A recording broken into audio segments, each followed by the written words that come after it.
Take back control with a short-term loan from lendingstream.co.uk. Representative APR 1,271%.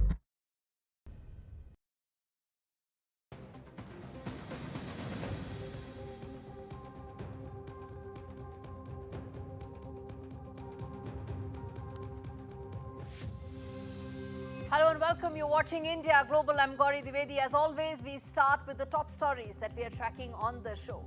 First up, India slams China over punk Arunachal Pradesh naming row. India says that Arunachal Pradesh is an integral part of India and rejects China's vain, preposterous attempts. US President Donald Trump meets Syria's al-Sharaa. In fact, US also lifts the sanctions on Syria, urges Syria to establish ties with Israel. Anita Anand becomes Canada's first Hindu foreign minister. Her appointment signals a possible reset in New Delhi-Ottawa ties, we decode. UK Prime Minister Keir Starmer faces massive backlash over curbs that has been put on immigration by his government. Starmer under fire over island of strangers remark made by him. Microsoft lays off 3% of its global workforce. Microsoft's second biggest layoff hit 6,000 workers. In all, this year in 2025, over 50,000 techies have been laid off.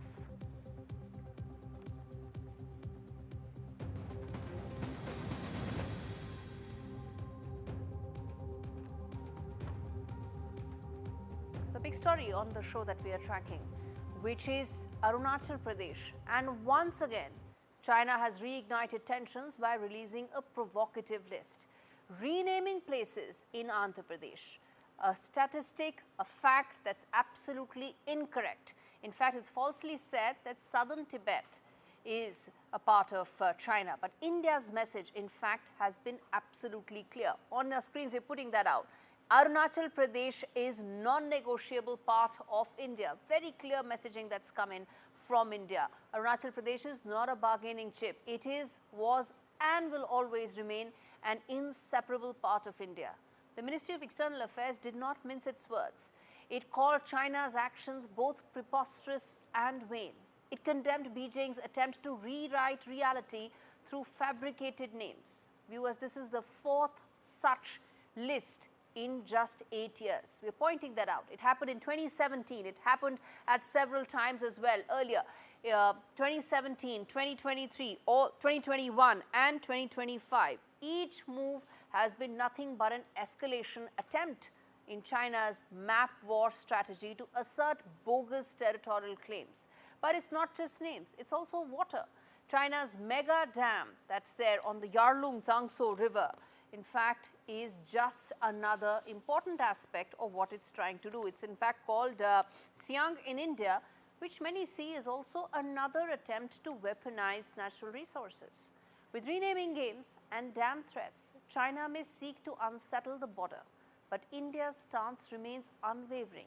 Arunachal Pradesh is not a claim, it's a fact. Before I get in some of the big questions, I'm going to put out exactly what the External Affairs Ministry said when it junked all these baseless key claims made by China. Let's put that out. The statement that India released, where it very categorically said that what exactly is it that it feels the baseless claims that are there. It goes on to say vain, preposterous attempts to name places in the Indian state of Arunachal Pradesh.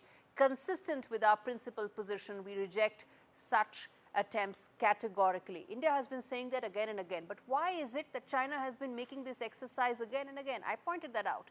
Several times it has happened. And we put out those big questions as to why exactly this is happening. First up, why is China actually trying to provoke India? Why is it making the same claim again and again? Will this impact the tentative steps that both countries have taken towards normalization? It started in the last couple of months, but will that be impacted? And lastly, a big question that we are asking, can China be trusted? It comes at a time when the Operation Sindoor took place, and right after that, China has come out with these preposterous claims. Even during Operation Sindoor, Chinese messaging and position was a wake-up call for many in India. Let me now put this question to both the guests joining me on the show. Lieutenant General Rameshwar Roy, who's a defense analyst. Also joining me is Mahesh Sachdev, former ambassador.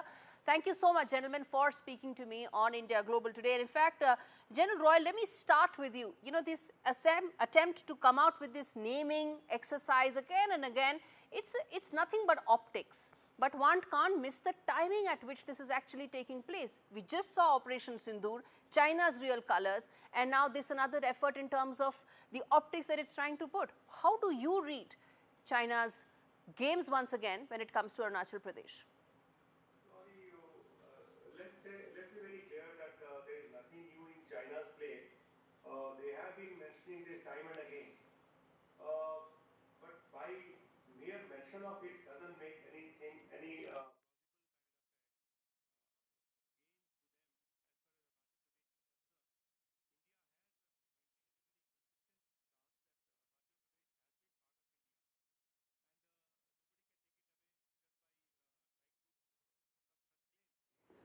No, General Roy, nobody can take that away. Absolutely not.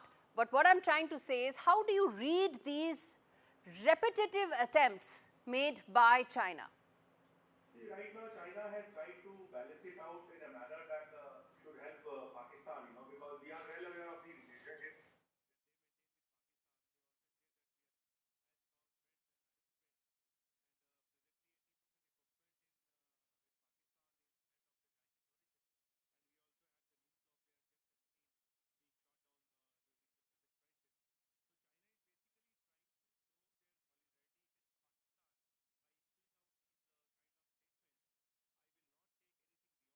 Because whatever happened in Ladakh, eastern Ladakh, during Galwan in 2020, India has been able to strengthen the border area security in Arunachal Pradesh to a very, very substantial level.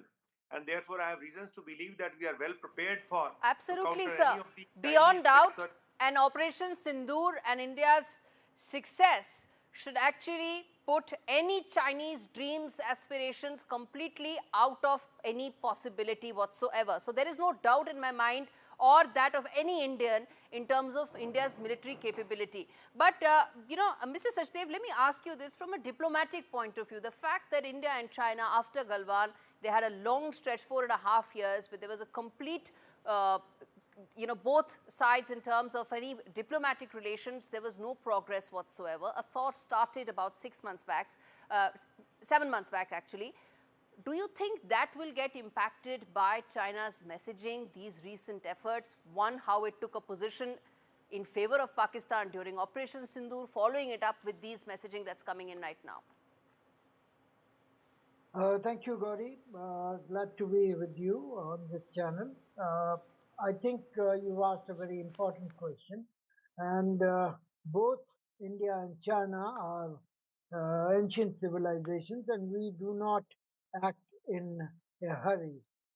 India has reacted fairly categorically, denouncing and rejecting these changes in Chinese nomenclature of the cities or towns in Arunachal Pradesh. And one should point out that Chinese language, being particularly nuanced, has no proper nouns. So a name like Gaurie cannot be written in Chinese script. It has to have a phonetic uh, version of or equivalent, and it may become Gao or it may become something else. My name has also been verily pronounced differently because it cannot be written as Mahesh Sachdev. Be as it may, Chinese current motives in this direction could be due to various reasons. Uh, I could also link it to South Asian Federation Football Cup that is taking place in Arunachal Pradesh right Okay. now, with Nepal, Bangladesh, and India, and another country, I think Bhutan, Yes. taking part.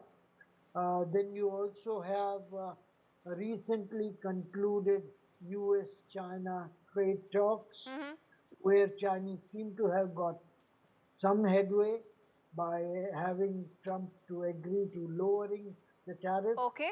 So now China is back. Then again, it may be intended to keep us off balance while No, no, sir, we but have you had can't, a no, no, I take what your ceasefire. point is, sir.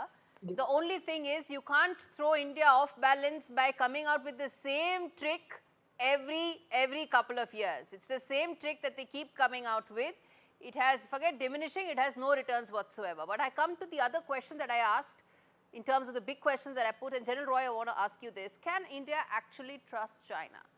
Can China be trusted by India, given what all has happened, given its repeated efforts and attempts in trying to once again peddle the same narrative again and again? Gaurie, China can never be trusted, and our tragedy is that we have two big neighbors, one side Pakistan, one side China, and both are, I would say, in many ways, equally untrustworthy. Whatever they would say, they will just say the opposite the very next day. And in case of China, we have seen it time and again. In case of Pakistan also, we've seen it China time and again. And now that they both are together, I would always take any such statement as something, where they're trying to just indicate to us that, look, we are, sort of going to stake claims on the eastern side of India, whereas Pakistan is already into claiming the POK, and we have one kind of a crisis going on over there right now with the Op Sindoor also.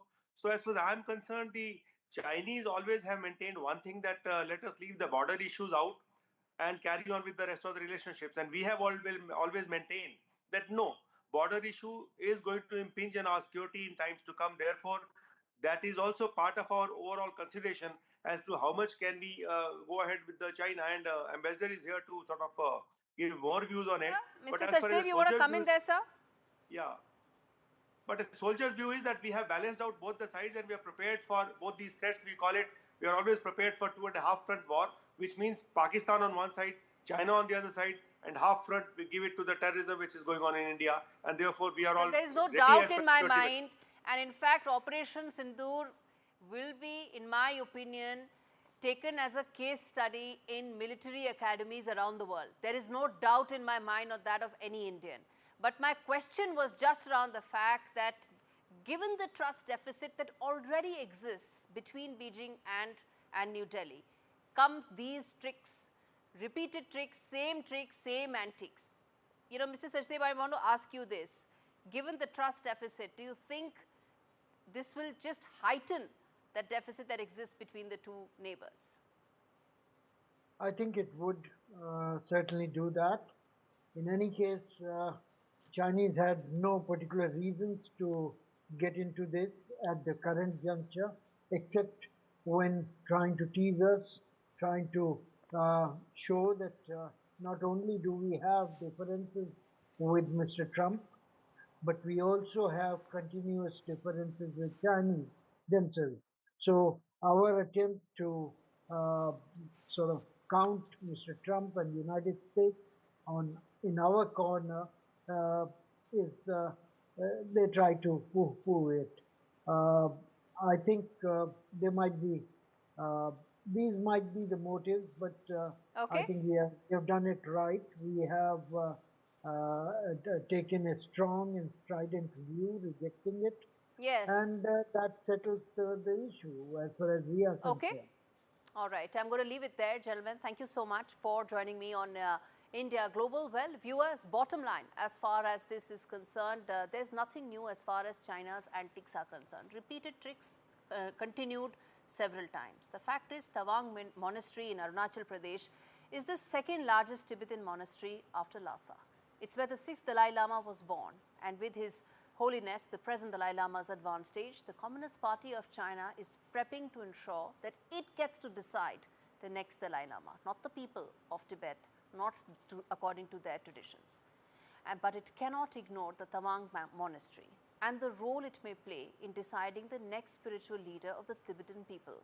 But China cannot have what doesn't belong to it, and that is Arunachal Pradesh. I'm going to slip into a very short break. Coming up on the other side, India rejects Trump's You've been my friend for a long India-Pakistan time, and truce congratulations claim. on We having done a decode great what's job. really the actual story there. Stay with us.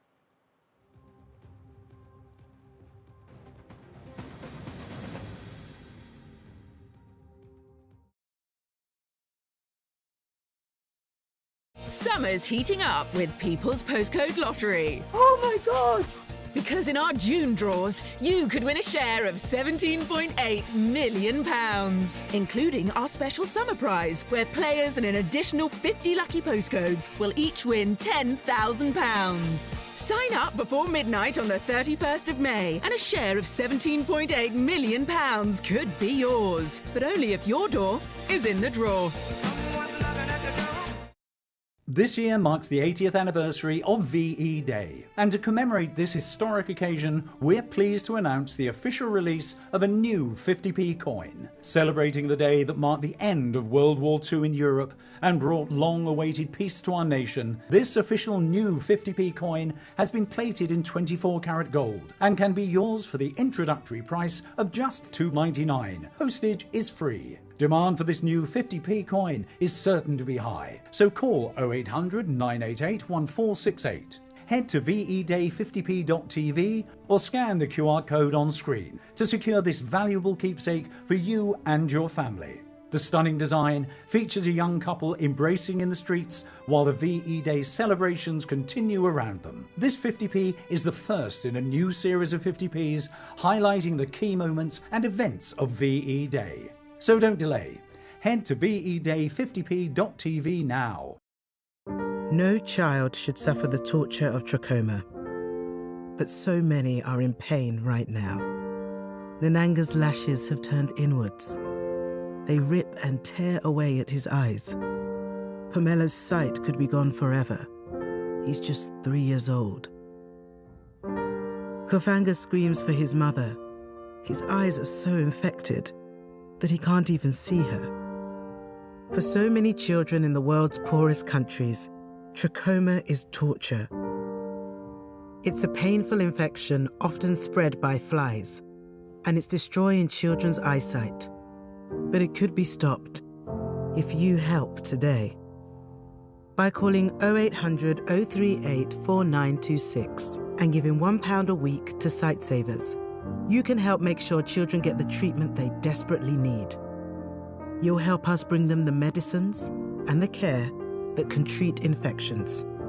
And that means you'll be helping to save children from the torture of trachoma and a life of blindness. Please help us reach them. Call 0800 038 4926. Text C13 to 82727 or go online and give just £1 a week now. Because we need you to help save the sight of children like Nananga. We need you to help save them from the torture of trachoma.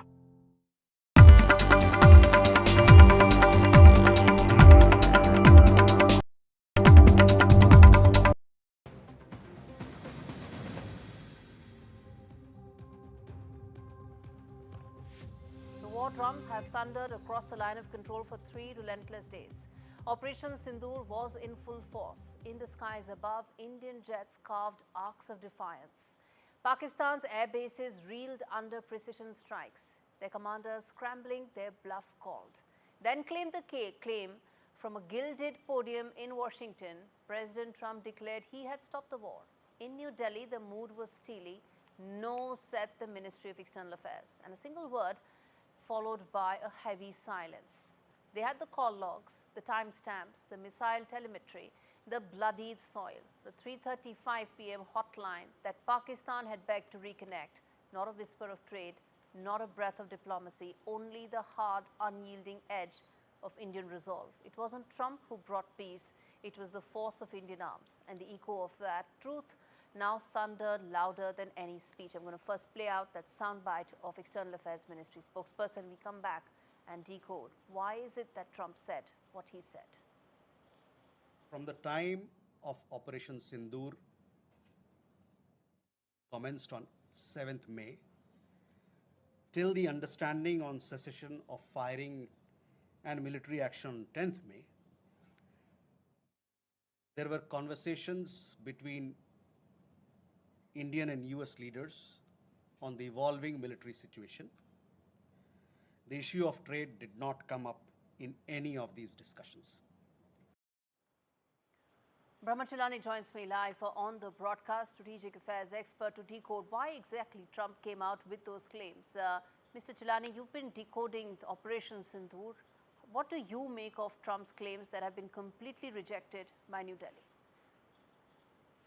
It's important to note that Trump was reading from a script both times when he spoke about using trade as leverage against India to halt India-Pakistan military hostilities. He was not speaking off the cuff. And one wonders why he would do that, because even if you go by what he claims to have done to stop India from continuing its military operation, he has sent a message to New Delhi that the US is not a reliable partner of India. It's not even a reliable defense partner, because if what he says is true, that trade can be used as a political weapon against India, he's sending a message to India, don't depend on the US. Isn't that so? So he's undermining America's own vital relationship with India. It's so odd that the President of the United States, on 2 straight days in a row, has made a claim that he used trade as leverage to get India and Pakistan to halt military operations, which in effect means that he used trade as leverage against India, because it was India that they were seeking to pressure. So it's very odd that Trump would send a message to New Delhi that undercuts America's own diplomatic objectives vis-a-vis India. That's an important point you're making, which brings me to ask you, at a time when India-US ties, whether it is on the economic front, whether it's in the geopolitical front, are expanding, and the scope is in fact limitless if one were to talk about the potential. What do you think would be the thinking in Trump administration? Because the fallout will be there, isn't it? That's a good question, Gaurie. And I think that on one hand, the Trump administration, when it took office and in the last 3-4 months before the India-Pakistan military hostilities began, it appeared to be India-friendly. And suddenly when this India-Pakistan confrontation began, the tone in Washington changed somewhat on the second day. Initially, J.D. Vance effectively green-lighted India's strikes on Pakistan by saying that as long as India's retaliation does not lead to a full-fledged war, he effectively said it was okay for India to go ahead. And then the same J.D. Vance later, towards the end of second day of the military operations by India, said, telephone Prime Minister Modi, and he has said publicly that he did call Prime Minister Modi. Yes. And he pressed Prime Minister Modi to cease military operations. The question is, what triggered this change of thinking in Washington? Apparently, it seems that, and I'm going by what US media accounts are saying, in mainstream US media, and the mainstream US media is not very Trump-friendly. They are pretty hostile to the Trump administration. Yes. But they're all saying the same thing. Obviously, they have been briefed by the establishment in Washington. They are saying that when India struck the Noor Khan air base in Rawalpindi, yes, it set alarm bells ringing in Washington, because it meant that India had the capability to knock out, to decimate, in fact, to decapitate yes, Pakistan's nuclear command and control. Indeed. And I think that to save Pakistan from India's military wrath, from India's military reprisals, yes, the Americans intervened. Okay, in fact, stay with me, Mr. Chilani, because I want to now address another very important story that's coming in. The fact that Bangladesh is now going to get an IMF bailout of $1.3 billion. Well, one would think that when it comes to radical Islamists taking over, IMF would exercise caution. But in the last 7 days itself, we have seen 2 IMF bailouts, one to Pakistan, now to Bangladesh, being given at a time when these countries have really gone from In fact, there's been a complete downslide in terms of any of the parameters that the IMF or multilateral institutions would like the governments to hold accountable to. Mr. Chidani, how do you make of this bailout that's just come in? And in fact, we can put that out for our viewers to understand the significance of this story right now. What do you make of the fact that there is now a $1.3 billion IMF bailout that's being given to Dhaka? For the Bangladesh interim regime led by Yunus, this is a real shot at the arm because since that regime took office in August last year, foreign investment flows into Bangladesh have declined significantly. And Bangladesh is quite cash strapped at the moment. It's looking for foreign loans, and the IMF bailout will help Bangladesh to secure loans from elsewhere, including from ADB, from Japan, and other places. So getting an IMF bailout at this stage effectively means that Bangladesh's economy is being bailed out. Exactly. By the US, because yes. the US has an effective veto in the IMF board. Indeed. And no decision can be taken by the IMF board without Americans being on board. Absolutely. They are on board with this. I'm going to leave it there. Pramachilani, appreciate you joining me on India Global. And in fact, we're talking about Pakistan and Bangladesh. Well, viewers, Pakistan's top diplomat in Dhaka, Syed Ahmed Maroof, has vanished, just like Pakistan's economic stability and Bangladesh's patience. The man who's tasked with building bilateral ties instead reportedly found himself getting tied up in an entirely different kind of foreign engagement, one involving a Bangladeshi woman, a viral MMS, and a first-class ticket out of Dhaka. According to Pratham Alo, the Bangladeshi newspaper, Maroof is now on leave. And what was once a diplomatic mission has now turned into 50 Shades of Shahbag with the internet ablaze. Meanwhile, Deputy High Commissioner is now filling in. Embarrassments galore as far as Pakistan is concerned. A quick break. We come back with more on the other side. Stay with us.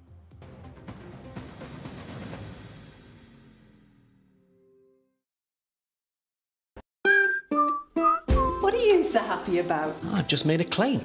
We could be owed thousands. My claim group? Yeah, the cars we bought on finance, well, the lenders could have charged hidden commissions. It's dead simple to claim. Hey, I had 2 cars before we met. Go to My Claim Group. You could be owed thousands in hidden commissions from cars you bought on finance since 2007, even if you can't remember the details. Done. Simple, eh? Go to My Claim Group now. Claims made simple. This year marks the 80th anniversary of VE Day, and to commemorate this historic occasion, we're pleased to announce the official release of a new 50p coin, celebrating the day that marked the end of World War II in Europe and brought long-awaited peace to our nation. This official new 50p coin has been plated in 24-karat gold and can be yours for the introductory price of just $2.99. Postage is free. Demand for this new 50p coin is certain to be high, so call 0800 988 1468. Head to veday50p.tv or scan the QR code on screen to secure this valuable keepsake for you and your family. The stunning design features a young couple embracing in the streets while the VE Day celebrations continue around them. This 50p is the first in a new series of 50p's highlighting the key moments and events of VE Day. So don't delay. Head to veday50p.tv now. Vista Health means fast access to scans. Vista Health means rapid results. Vista Health means convenient locations. Vista Health means affordable pricing.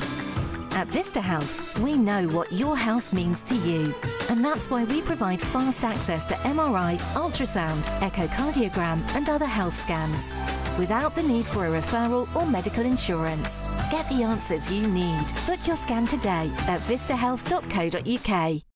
I think that there's something that's always there that I just need to uncover. Like, I know I'm gonna get there, but I have to be patient with myself. That's probably the scary part for me. And it's okay, like, if you completely pivot and change.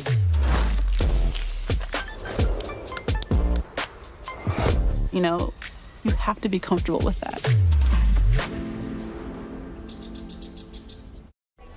interesting tech startups to industry-leading companies, politics, sports, culture, curry, cricket. Oh, there's so much to talk about. Like me, if you too thrive on interesting conversations, this is a show you cannot miss. Watch this space to know more about all matters and all people that make Britain what it is today. Out of Britain, with me, Radhika Iyer.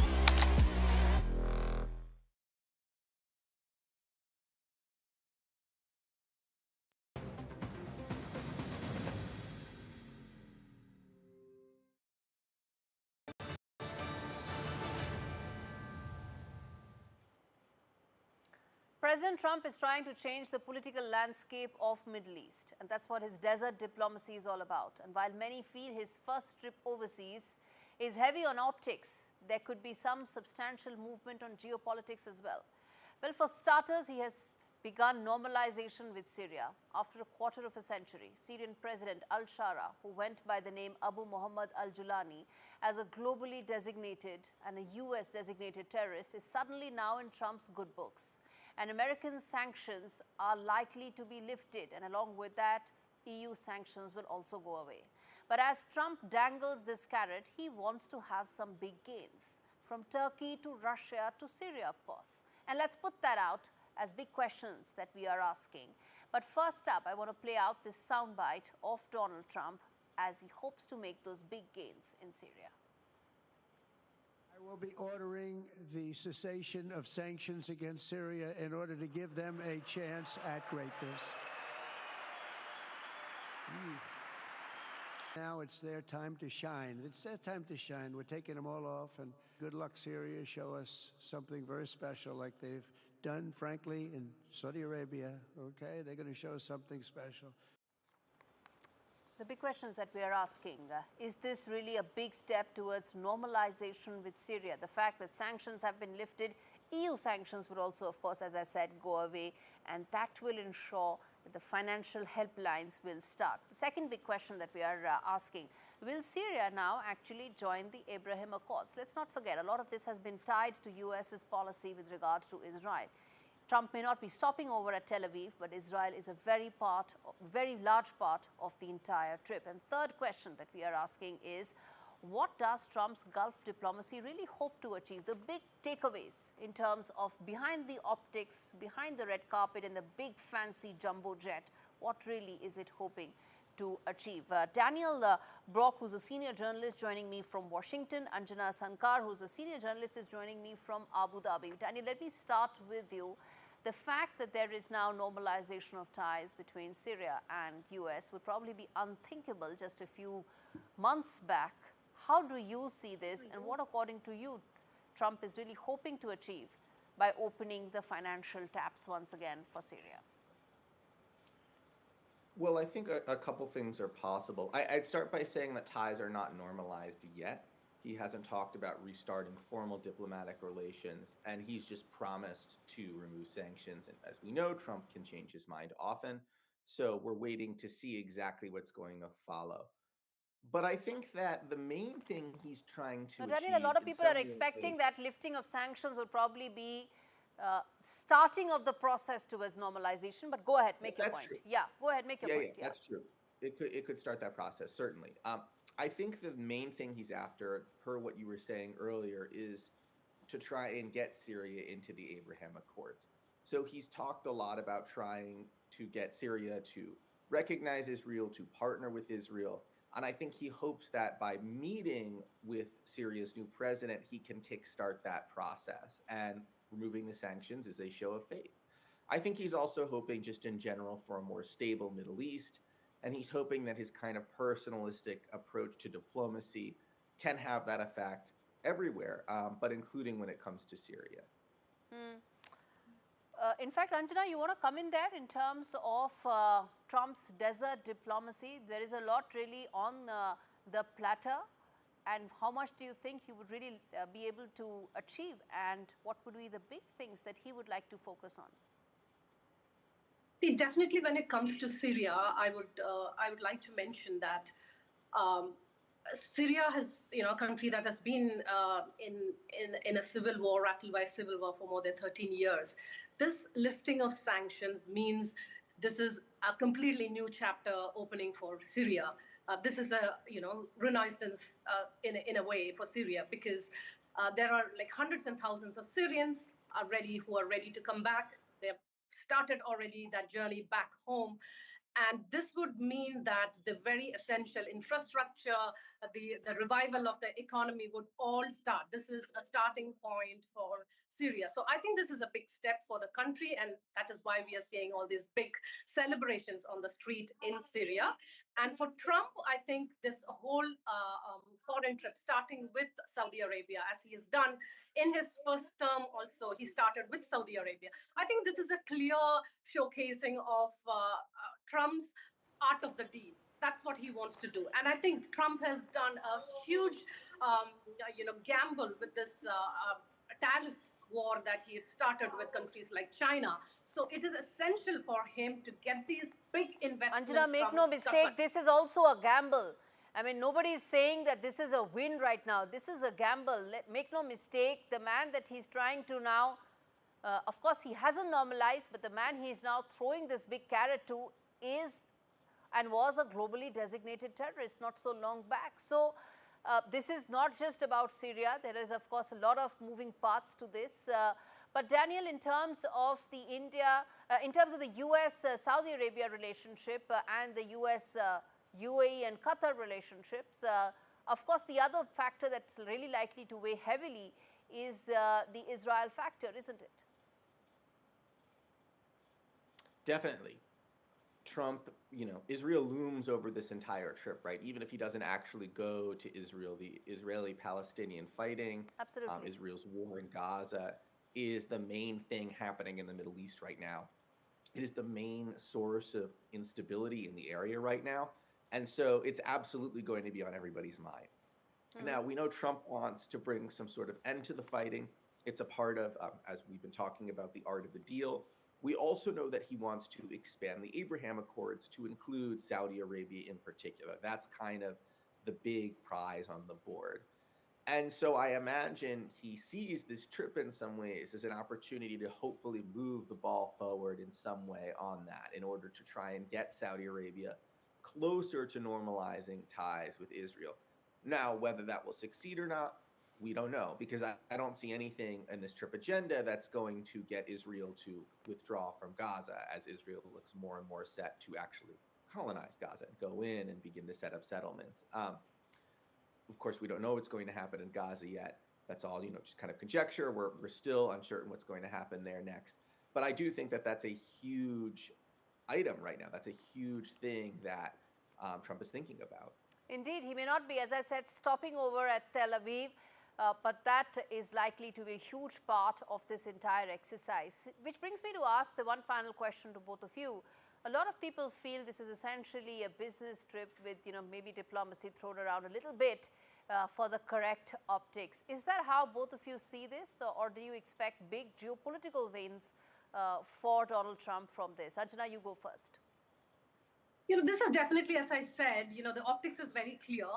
I believe that this trade is definitely on top of his agenda because there is turmoil back home. There is economic turmoil. So he needs to bail that out. He needs big investments for his country. And he is looking at his biggest partners in the Middle East region, like Saudi Arabia, UAE, Qatar. So I would think that is definitely top. But, being the US president and as all the regional conflicts that we see here, Donald Trump has not been successful in finding a peaceful solution for the war that's happening in Gaza. What he wanted to end in 24 hours, yes. Yes, and he also said the same thing about Ukraine and Russia. That hasn't happened. And we also saw the statement that Donald Trump made regarding the India-Pakistan escalation that we saw, for taking total credit for mediating and ending a nuclear war, a prospect of a nuclear war, as he mentioned. So I think diplomacy, I don't think Donald Trump is going to differentiate between or draw a clear line between diplomacy and trade there. Because he needs to see results in the Middle East. Very quickly, Daniel, how do you see this? Business with a little bit of diplomacy thrown in between? First, I just want to quickly correct something I said earlier, which is that we haven't seen evidence that Netanyahu himself has plans to go in and put in settlements in Gaza. Some of his allies are talking about it, but I wouldn't actually bet on that happening right now. So I want to retract that. In terms of this being a business trip, I mean, we've all seen the gift that the Qataris gave to Trump, right? The large Boeing 747, the plane. We know he has many real estate interests in this region. We know that he loves the pomp and circumstance, and certainly the Gulf leaders are more than capable of rolling out that literal red carpet for him. So I wouldn't be surprised at all if shortly after this trip, we see announcements of more business deals involving Trump. All right, I'm going to leave it there. Thank you so much, both of you, for joining me on Trump's desert diplomacy, and it's still early to decide whether it's a win or not. Well, viewers, as we decode Trump's desert diplomacy, make no mistake, Donald Trump has also legitimized extremism. It's not clear if this unusual step of him ensuring that all Syrian sanctions are removed will actually bring peace. But one thing is certain, this is central to American interests in the region. To get Turkey to recognize the sovereignty of Syria, that will ensure that Ankara doesn't continue to play a major role in Syria and the Middle East. It will also ensure that the last of the Russian presence in the region gets a major hit. And it is also going to ensure that versions of Abraham Accords may be signed between Saudi Arabia and Israel, and even others as well, maybe get finalized. In return, if Trump gets more of those MOUs and business possibilities from his Arab friends, his domestic audiences will validate some of these controversial moves, and that is what is going to matter the most to Donald Trump. I'm going to slip into a break. Coming up on the other side, Canada's Carney unveils major cabinet overhaul, and Indian origin Anita Anand could be at the center of ensuring that the India-Canada relationship recovers from its lows.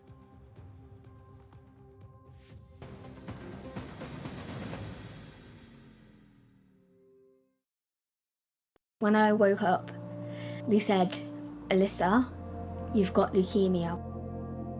We found out that the chemo wasn't working.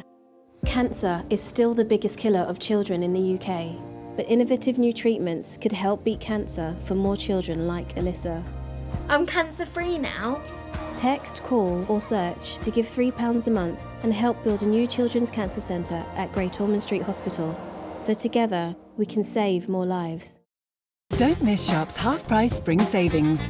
Get Sharp's bespoke fitted furniture for every room, from living spaces to home offices and bedrooms. Many ranges are now half price, including our must-have Manhattan range. Our exclusive Space Plus system means we won't be beaten on space. Plus, you get our 15-year guarantee for total peace of mind. Refresh your home with Sharps this spring. Book your free home design visit today at sharps.co.uk.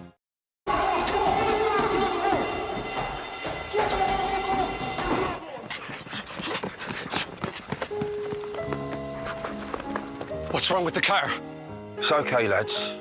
I'm with the AA. Bombay mix. Because the AA has more expert patrols across the country, you'll be back on the road in no time. No wonder more people choose the AA. Join today. I urgently need to ask for your help on behalf of animals at risk right now. With the pandemic came a surge in pet ownership. And sadly, we're now seeing a serious rise in neglect, cruelty and abuse. Our services are being stretched to the limit. To make matters worse, our costs are soaring too. But we refuse to let animals suffer. So please, act now to help rescue the growing number of animals who've never needed us more. Please call or text the number on screen now to give £2 a month to the RSPCA. In one of the toughest times we have ever experienced, your gift will make all the difference to animals. You could help provide more life-saving treatment, food, shelter, and the loving care that many have never known. We know there are millions of you who, like us, care deeply and won't stand by while animals are suffering. We have to reach those trapped in a life of abuse and neglect before it's too late. Because for many, the RSPCA is their only hope. But we can only come to the rescue with the support of people like you. So please, will you help us be there no matter what? Call 0800 313 4392 or text RSPCA to 78866 to start your monthly gift today. Thank you.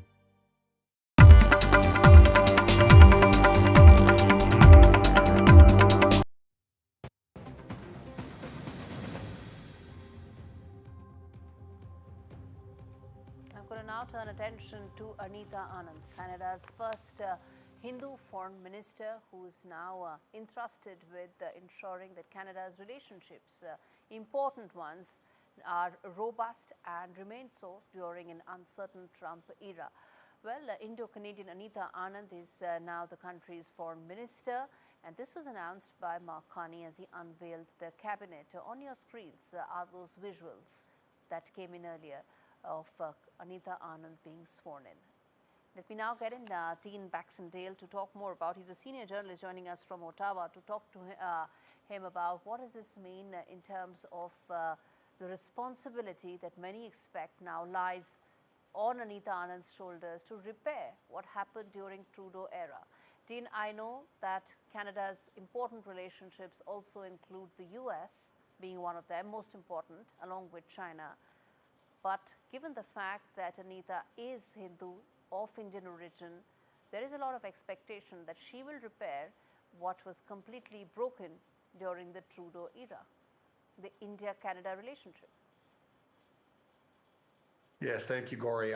Yes, this is an incredibly important appointment by Prime Minister Mark Carney. Quite frankly, in my estimation, the most important cabinet appointment. Putting a Hindu Canadian in place sends a clear signal that we're not virtue signaling anymore in terms of our international diplomacy. We're putting qualified Canadians. Anita has 3 degrees, one from the University of Toronto, one from Oxford, and one other. And it speaks to also, she was born in Halifax, Canada, on the East Coast, to parents, originally from India.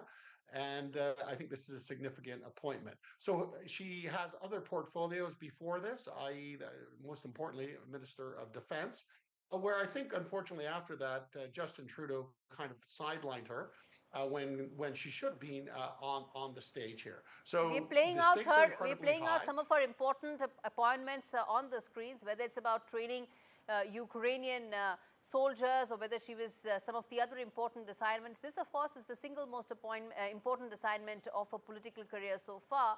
But Dean, as I said, important relationships now rest on Anita's shoulders. What, according to you, should be her first set of priorities when you talk about the India-Canada relationship? It's recovered from the nadir, but still a long way to go. Absolutely. I think, again, we have to go beyond simple soft power diplomacy whereby we're coming out and saying nice things in public about our relationship and where it should move with India. India is going to play a central role in global development over the next 50 years. And it is a democracy. And we need to align ourselves and work with the Indian government where there will be reciprocity, both in cultural exchange, but most importantly, business and trade opportunities that bind our 2 nations together. We have the largest Indo-Canadian populations outside of India. And there are 3 million in Canada. So Anita Anand has a tough job. India is an important ally. And in juxtaposed, we need to figure out what we're going to be doing with China and how we engage with China. Of course, there's been a number of skirmishes between India and China over the past few years. And everyone is, looking towards India as being a buffer and being that opportunity where we can partner with a new and emerging economy. So I think Anita Anand's, job is immense, but I think she has the capability, understanding, and perspective to get it done. Indeed, and given the realigned world that we live in, trade is also now a very important part of geopolitical relations. Do you see Anita also following that route, viewing a lot of these relationships through the trade prism, maybe bolster the India-Canada trade relationship, which could be the gateway to a stronger bilateral relationship? Absolutely. Canada started to shift, in about 4 years ago with the Asia Pacific Foundation setting out a new framework. The government itself set out a new framework on the, the Indo-Pacific Alliance, and therefore, yes, our movement towards India was already being cast. Yes, I see that as being a critical part. There is nowhere but up for our relationship to go, both diplomatically, in business, and in trade with India at this particular point in time. And Absolutely. she can help spearhead that. I'm going to leave it there, Dean. A lot riding on Anita's shoulders, and she could be that bridge between New Delhi and Ottawa. Something that got broken is in the process of being repaired, but it needs to come to the potential that this relationship actually has to offer. I'm going to shift focus now to the UK, where the Prime Minister is under fire after unveiling those tough new immigration laws and plans that have sparked backlash from across the political spectrum, including from his Labour Party. In a speech introducing the Immigration White Paper, Starmer warned mass immigration could turn Britain into quote-unquote island of strangers, the remark that quickly drew comparisons to Enoch Powell's infamous Rivers of Blood speech that he made in 1968. It was called racist then and outrageous by many others. If that is a comparison that Labour Prime Minister is drawing, then you can imagine the kind of backlash he is facing from all sides. What does it mean? The tougher English tests, the freeze on hiring overseas care workers. Suspended Labour MP has in fact, Zara Sultana, called Starmer's remarks sickening, and there have been a host of others as well. We are putting some of that out for you viewers to see the kind of backlash that he's actually facing. Will there be some sort of a climb back on that? Will he put some of this in abeyance? Could he look to probably revisit some of those? That's exactly what I'm going to be asking. In fact, joining me on the show, Syed Zubair Ahmed, who's a senior journalist joining me from London to understand. Zubair, just how significant is the kind of backlash that Starmer is facing, and could that mean some sort of a revisit or a pause in some of these plans? It's very difficult to say if there will be a pause or revising the proposals, which is given in a 69-page white paper.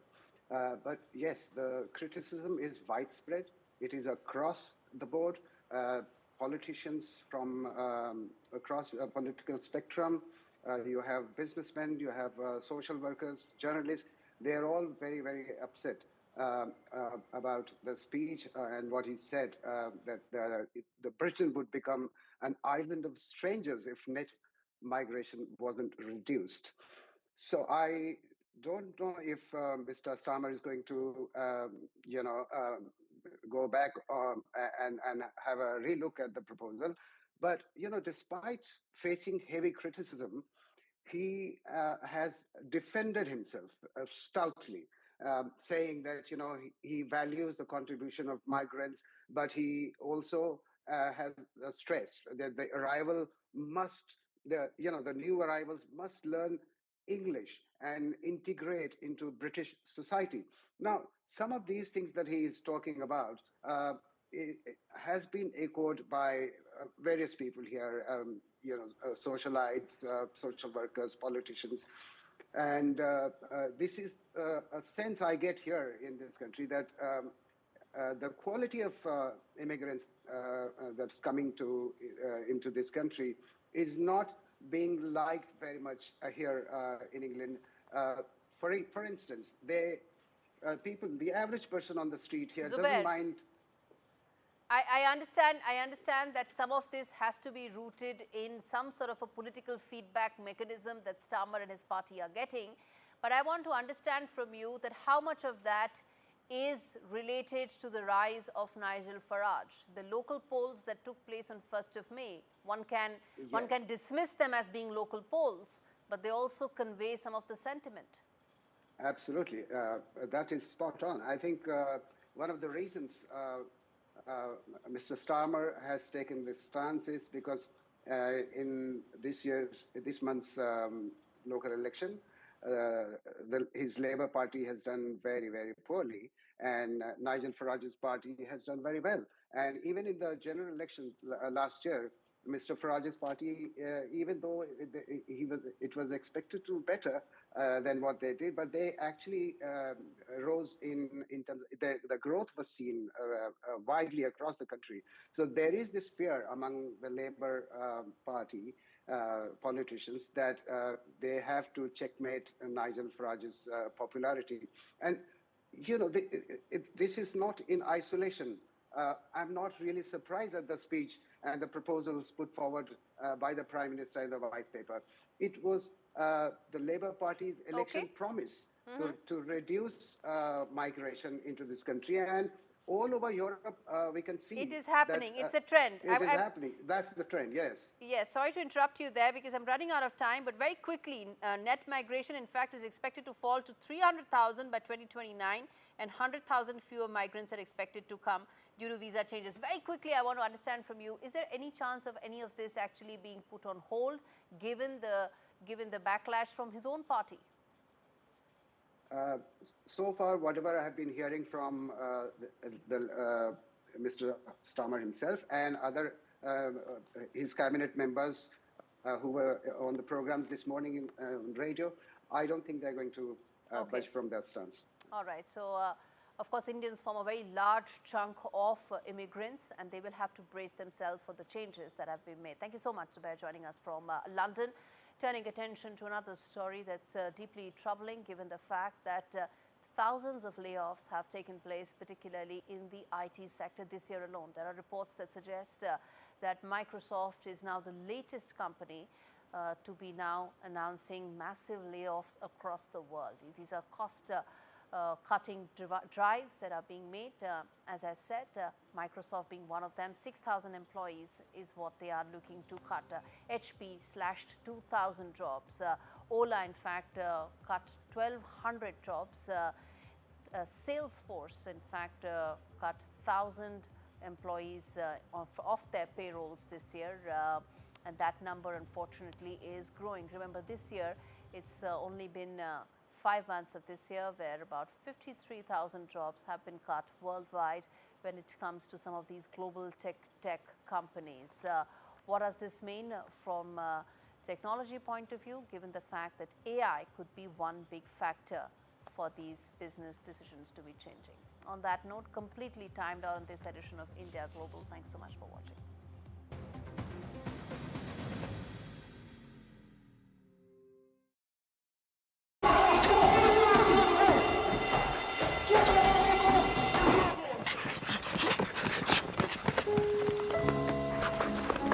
What's wrong with the car? It's okay, lads. I'm with the AA. Bombay mix. Because the AA has more expert patrols across the country, you'll be back on the road in no time. No wonder more people choose the AA. Join today. No child should suffer the torture of trachoma, but so many are in pain right now. Nananga's lashes have turned inwards. They rip and tear away at his eyes. Pamelo's sight could be gone forever. He's just 3 years old. Kofanga screams for his mother. His eyes are so infected that he can't even see her. For so many children in the world's poorest countries, trachoma is torture. It's a painful infection often spread by flies, and it's destroying children's eyesight. But it could be stopped if you help today. By calling 0800 021 3925 and giving £2 a month to Sightsavers, you can help make sure children get the treatment they desperately need. You'll help us bring them the medicines and the care that can treat infections. And that means you'll be helping to save children from the torture of trachoma and a life of blindness. Please help us reach them. Call 0800 021 3925. Text C7 to 82727.